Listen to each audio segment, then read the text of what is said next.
Olá, meu nome é Rodrigo Souza, eu sou médico perito, sou editor-chefe do canal Mediperícia e nós vamos conversar hoje sobre avaliações periciais de pessoas que vivem com HIV e de pessoas que são portadoras de AIDS ou SIDA e que são avaliadas em pedidos de benefícios na Previdência Social, no INSS. Essas pessoas, elas são avaliadas pelos peritos e pelas peritas da Perícia Médica Federal que prestam o serviço à Previdência Social, ao INSS. São vários os benefícios que as pessoas que vivem com HIV e as pessoas portadoras de AIDS podem solicitar à Previdência Social e que demandam a avaliação do expert da perícia médica, que é o médico perito federal, lá no INSS. Nos casos onde faz-se necessária judicialização, aí esses casos vão ser avaliados com auxílio de peritos médicos na Justiça Federal ou na Justiça Estadual, a depender de cada caso, se está sendo na situação de justiça delegada ou não. Então vamos ver aqui que tipos de benefícios esses segurados ou as pessoas podem solicitar ao INSS, como essa avaliação é feita e a complexidade, muitas vezes, de conceitos entre HIV e entre AIDS. Para você também que acompanha o canal Mediperícia e está se preparando para concursos de perícia médica, concursos para médico-peritos do INSS, para a Perícia Médica Federal, ou concursos de perícia médica em municípios ou nos estados onde há o regime de previdência própria, também é muito importante você saber esses conceitos, tá certo? Também para você que atua já na perícia médica, tem alguma dúvida sobre isso, também considere que é um conhecimento interessante para você. E aí eu já lhe peço, se você gostar desse vídeo, deixe aqui seu like, faça seus comentários, mande mensagem para nós para que a gente possa fazer outros conteúdos que você considere pertinente para a sua prática médico-pericial, para a sua prática clínica, para a sua prática assistencial, se você é um médico assistente e tem dúvidas sobre esse assunto. Então, a avaliação das pessoas que vivem com HIV e de pessoas portadoras de AIDS pela Perícia Médica Federal, ela é feita nas agências da Previdência Social, nas agências do INSS, e pode estar relacionada a diferentes benefícios solicitados, tanto por segurados do INSS, como cidadãos que não são segurados, e nós vamos ver isso. Um dos que eu gostaria de começar, que muita gente não sabe, é o saque do FGTS, do PIS e do PASEP, tá certo? O regramento jurídico diz que pessoas com HIV, tá certo, podem sacar o FGTS, o PIS e o PASEP. Já outros benefícios, como a isenção de imposto de renda, ele requer que a pessoa que está solicitando tenha o diagnóstico de AIDS. Então você já vê a importância do médico perito saber a diferença da classificação da pessoa que vive com HIV e da pessoa que é portadora da AIDS. Também pode estar sendo pleiteada na Previdência Social a avaliação de incapacidade laborativa, tá certo? Tanto num pedido de auxílio por incapacidade temporária ou num pedido de auxílio por incapacidade permanente dos segurados do INSS, e também avaliação de pessoa com deficiência, tá certo? Que pode não ser um segurado do INSS, como nos casos dos benefícios assistenciais, o BPC-LOAS, ou de segurados do INSS que estão solicitando aposentadoria por tempo de contribuição da pessoa com deficiência. Então, seriam esses diferentes benefícios que podem ser avaliados pela Perícia Médica Federal, tanto de segurados como de cidadãos que são classificados como pessoa com deficiência. E a primeira coisa importante é nós entendermos como é que é a evolução clínica da infecção pelo HIV. Tá certo? Em geral, as pessoas não sabem do diagnóstico, tá certo? Estão infectadas pelo vírus HIV, ainda não têm sintoma, e essas pessoas elas são diagnosticadas ou na fase aguda da doença, porque apresentam sintomatologia, ou são diagnosticadas quando fazem um exame de rotina, algum rastreio, vão fazer uma cirurgia, ou tem alguma campanha do Ministério da Saúde, da Prefeitura, ou num centro de tratamento especializado de pessoas que vivem com risco de HIV, e essas pessoas são diagnosticadas. Então, nessa fase inicial da doença, que você pode tanto apresentar uma infecção aguda ou estar assintomático, você vai ter o diagnóstico da infecção pelo HIV, uma pessoa que vive com HIV, mas não necessariamente você tem os critérios de portador de AIDS. Em seguida, começado o tratamento, nós passamos com a fase de latência clínica, que é a fase onde a maioria das pessoas que vivem com HIV estão assintomáticas ou oligossintomáticas, tá certo? Fazendo tratamento. E esse período de latência clínica tem cada vez se alargado mais com o desenvolvimento de novas medicações, com o aprimoramento do tratamento das pessoas que vivem com HIV durante essas últimas décadas, onde a ciência evoluiu muito nesse tratamento e os infectologistas e os médicos que cuidam dessas pessoas que vivem com HIV se aproximaram de um tratamento mais otimizado, com menos efeito colateral e tentando uma melhor adesão das pessoas que vivem com HIV com o tratamento da terapia antirretroviral.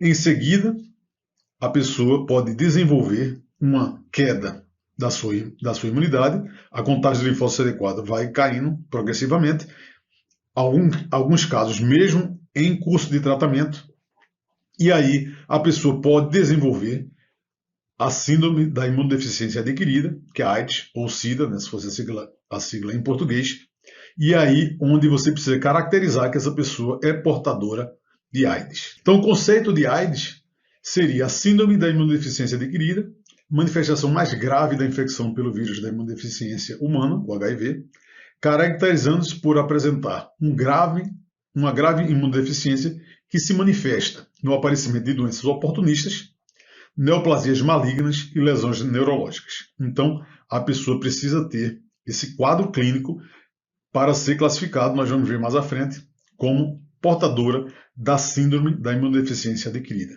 Então, nós temos a classificação da AIDS, podemos utilizar esse quadro, que é o quadro de classificação da Organização Mundial de Saúde, onde ele utiliza um critério clínico e um critério laboratorial. No critério clínico, ele define 3 categorias clínicas, A, B e C. A seriam os portadores de infecção pelo vírus HIV assintomáticos, tá certo? Que a gente poderia, inclusive, usar como classificação da CID, o CID-Z21. A categoria B são pessoas portadoras do vírus HIV com sintomatologia específica, mas que não são portadoras de doenças definidoras de AIDS. E a categoria C seriam as pessoas portadoras de doenças definidoras de AIDS, que são essas infecções oportunistas, que nós vamos ver uma lista a seguir, as neoplasias malignas e as lesões neurológicas. E o critério clínico utilizado é a contagem de linfócito CD4. Então nós teríamos 3 grupos. O grupo 1, onde o linfócito CD4 está maior do que 500. O grupo 2, onde o linfócito CD4 tem 200 e 499. E o grupo 3, onde o linfócito CD4 está menos de 200. Tá certo? E aí, quando o linfócito CD4 estiver abaixo de 200, nós também classificamos como pessoa portadora de AIDS. Então a gente ficaria com as 3 categorias clínicas, as 3 classes clínicas que já têm as doenças definidoras de AIDS, C1, C2 e C3, e nós teríamos aqui o A3 e o B3, que seria pelo critério exclusivamente laboratorial, que é o CD4 abaixo de 200. Então teríamos aqui A3, B3, C1, C2 e C3 são considerados SIDA, AIDS, e os demais são considerados portadores de doença do vírus HIV, tá certo? Assintomáticos ou sintomáticos. Certo? Então veja que essa classificação é importante porque ela vai dar critérios objetivos para que o médico perito consiga classificar se essa pessoa que vive com HIV ela é portadora ou não da síndrome da imunodeficiência adquirida, a AIDS, tá certo? E aí essa caracterização pela perícia médica é muito importante, porque aí é o que vai definir a concessão ou o indeferimento desses pedidos que são feitos no INSS e que são avaliados pela Perícia Médica Federal. Então, a expertise desses profissionais que realizam a Perícia Médica Federal é importantíssima exatamente para tanto a classificação clínica quanto todos os outros aspectos desses benefícios, certo? Então, e aí um ponto importante aqui é a gente destacar que o valor de linfócito CD4 é abaixo de 200 pela classificação da Organização Mundial de Saúde, tá certo? É o que está atualmente também, você abrir lá o up-to-date, é esse valor que está sendo discutido. E também é importante ver que aqui não está se falando em nenhum momento da carga viral. Então, a carga viral ela não é utilizada em nenhum momento como parâmetro para definir se a pessoa preenche os critérios de pessoa com AIDS ou não, tá certo? Se é portadora de AIDS ou não. Então, nós teríamos doenças definidoras de AIDS. Então, é uma lista extensa que tem lá as doenças que definem AIDS conforme os conceitos atuais, tá certo? Da Organização Mundial de Saúde. Então, teríamos infecções bacterianas múltiplas ou recorrentes, candidíase dos brônquios, traqueia ou pulmões, candidíase de esôfago. Então, atenção que candidíase genital não está inclusa nessas doenças definidoras. Câncer cervical invasivo, coccidiomicose disseminada ou extrapulmonar, criptococose extrapulmonar, criptosporiodíase intestinal crônica maior do que 1 mês de duração, doença por citomegalovírus, exceto fígado, baço ou linfonodos, início em idade maior do que 1 mês, rinite por citomegalovírus com perda de visão, encefalopatia relacionada ao HIV, herpes simplex, úlceras crônicas, duração maior do que 1 mês, ou bronquite, pneumonite ou esofagite, início em idade maior do que 1 mês, histoplasmose disseminada ou extrapulmonar, isosporíase intestinal crônica maior do que 1 mês de duração, sarcoma de Kaposi, linfoma de Burkitt, linfoma imunoblástico. Então teríamos também linfoma primário do cérebro, micobactério avium, micobactério cansace disseminado ou extrapulmonar, micobactéria tuberculose de qualquer localização, atenção, pulmonar disseminado ou extrapulmonar, qualquer outro tipo de micobactério disseminado ou extrapulmonar, pneumonia por pneumocistos, pneumonia recorrente e leucoencefalopatia multifocal progressiva, sepsemia recorrente por salmonela e neurotoxoplasmose. Então vejam uma lista extensa de doenças definidoras de AIDS. Então seria isso, né? A importância da perícia médica nessas avaliações, nesses pedidos de benefícios ou isenções junto ao INSS. Esses pedidos de isenções também podem ocorrer nas previdências municipais, estaduais, também podem ocorrer na Receita Federal, tá certo? Então é importante saber essa diferenciação entre pessoa que vive com HIV e pessoa portadora de AIDS, a pessoa que preenche os critérios da síndrome da imunodeficiência adquirida. É importante você saber esse conceito. Importante saber a classificação do OMS, que utiliza o critério clínico e o critério laboratorial, e a importância dessa avaliação, com uma atenção aqui, que pode ser uma questão de prova para quem está se preparando para concurso de médico perito, que o saque do FGTS, do PIS e do PASEP, ele é dado às pessoas que vivem com HIV, não precisa preencher os critérios de AIDS.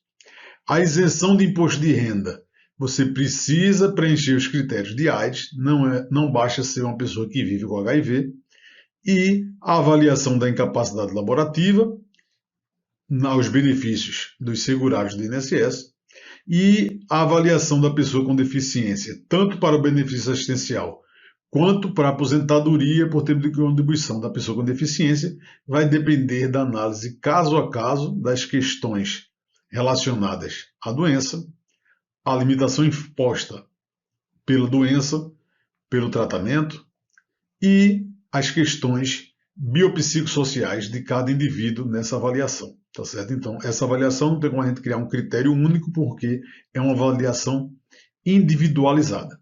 Espero que você tenha gostado desse vídeo.